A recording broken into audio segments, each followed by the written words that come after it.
টেল us once বা আমাদেরকে একবার বলুন এমন একটি পরিষেবা যা আপনাকে বেশিরভাগ সরকারি সংস্থাকে একযোগে মৃত্যুর রিপোর্ট করতে দেয়, আর এটা করতে পারবেন স্থানীয় ডেথ রেজিস্ট্রি অফিসে গিয়ে। কারণ মৃত্যু রেজিস্ট্রি করার সময় এই কাজটি করতে পারবেন। এই সার্ভিসের নাম টেল আস ওয়ান্স। কেউ মারা গেলে একবার আমাদের বলুন কর্মসূচি মৃত ব্যক্তির মৃত্যুর সংবাদটি আপনার পক্ষে সরকারি বিভাগ এবং স্থানীয় কাউন্সিলে জানিয়ে দেয়, যা আপনাকে সাহায্য করে। একবার আমাদের বলুন পরিষেবাটি ইংল্যান্ড, স্কটল্যান্ড ও ওয়েলসে প্রযোজ্য। টেল আস ওয়ান্স ব্যবহার করার আগে আপনাকে মৃত ব্যক্তির মৃত্যু রেজিস্ট্রি করতে হবে। আপনার রেজিস্ট্রারের কাছে থেকে পাওয়া রেফারেন্স নম্বরটি প্রথমেই প্রয়োজন হবে। তারপর যে ব্যক্তি মারা গেছেন তার নিম্নলিখিত বিবরণ আপনার প্রয়োজন হবে: পারিবারিক নাম, তার মারা যাওয়ার তারিখ, ব্যক্তি বা কোম্পানির নাম, ঠিকানা এবং যোগাযোগের বিশদ বিবরণ যা তাদের স্টেট, অথবা ব্যক্তি বা কোম্পানির নাম, ঠিকানা এবং যোগাযোগের বিশদ বিবরণ যারা তাদের স্টেট অর্থাৎ সম্পত্তি, জিনিসপত্র এবং অর্থ নিয়ে কাজ করে। পত্নী বা সিভিল পার্টনার বেঁচে থাকলে তার নাম, ঠিকানা, ফোন নম্বর এবং ন্যাশনাল ইন্স্যুরেন্স নম্বর বা পত্নী বা সিভিল পার্টনারের জন্ম তারিখ। যদি কোনো জীবিত পত্নী না থাকে বা তাদের পত্নী তাদের বিষয়গুলি পরিচালনা করতে সক্ষম না হয়, তাহলে তাদের নিকট আত্মীয়দের নাম এবং ঠিকানা। যদি তারা একটি হাসপাতাল, নার্সিং হোম, কেয়ার হোম বা ধর্মশালায় মারা যান, সেই প্রতিষ্ঠানের নাম এবং ঠিকানা। আপনাকেও জিজ্ঞাসা করা হবে যে অবস্থান 28 দিন বা তার বেশি ছিল কিনা।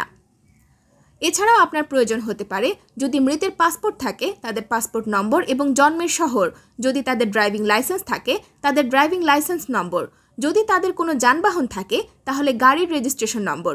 যদি তারা কাউন্সিল ট্যাক্স প্রদান করে বা তাদের স্থানীয় কাউন্সিল থেকে পরিষেবাগুলি পায়, যেমন হাউজিং বেনিফিট পেমেন্ট, তাদের স্থানীয় কাউন্সিলরের নাম এবং তারা কোন পরিষেবাগুলি পাচ্ছে সেগুলো।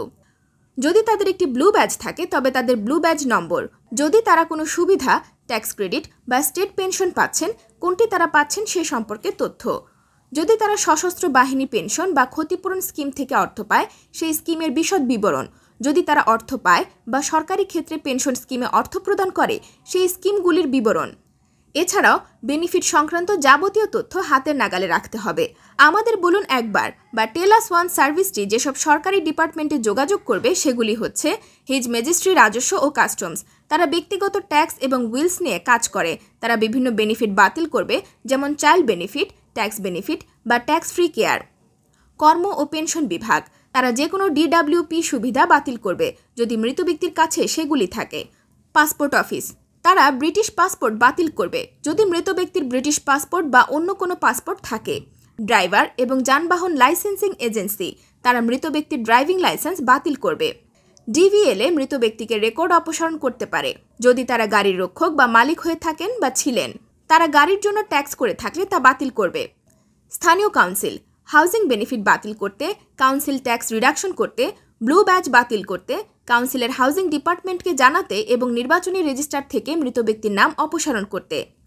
আমাদের বলুন কিছু পাবলিক সেক্টর পেনশন স্কিমের সাথে যোগাযোগ করবে যাতে তারা ভবিষ্যতে পেনশন পেমেন্ট বাতিল করে। তারা নিচের বিভাগগুলিকে জানাবে: সশস্ত্র বাহিনী পেনশন স্কিম, ইংল্যান্ড এবং ওয়েলসে এনএইচএস কর্মীদের জন্য এনএইচএস পেনশন। স্কটল্যান্ডে এনএইচএস কর্মী, শিক্ষক, পুলিশ এবং অগ্নি নির্বাপকদের জন্য Scottish public pension agency scheme, pension সুরক্ষা তহবিল এবং আর্থিক সহায়তা প্রকল্প, স্থানীয় সরকার পেনশন স্কিম। আপনি টেল আস ওয়ান্স সার্ভিস ব্যবহার করতে পারবেন না যদি কোনো ব্যক্তি বিদেশে বসবাস করার সময় মারা যায়। Tell us once service bank, mortgage company, insurance company, utility company, বাড়িওয়ালা বা হাউজিং অ্যাসোসিয়েশন, ব্যক্তিগত বা কর্মক্ষেত্রের পেনশন স্কিম যা ব্যক্তিগত সার্ভিসের কোম্পানিগুলোর সঙ্গে যোগাযোগ করবে না। এই সার্ভিসটির সুবিধা 3 ভাবে নেওয়া যায়: কাউন্সিলের বিরিফমেন্ট অফিসারের সঙ্গে দেখা করে, রেজিস্ট্রারে দেয়া ফোন নাম্বারে যোগাযোগ করে, আর অনলাইনে নিজে নিজে যাবতীয় বিষয়ে রেজিস্ট্রারে দেয়া ইউনিক রেফারেন্স নাম্বার দিয়ে।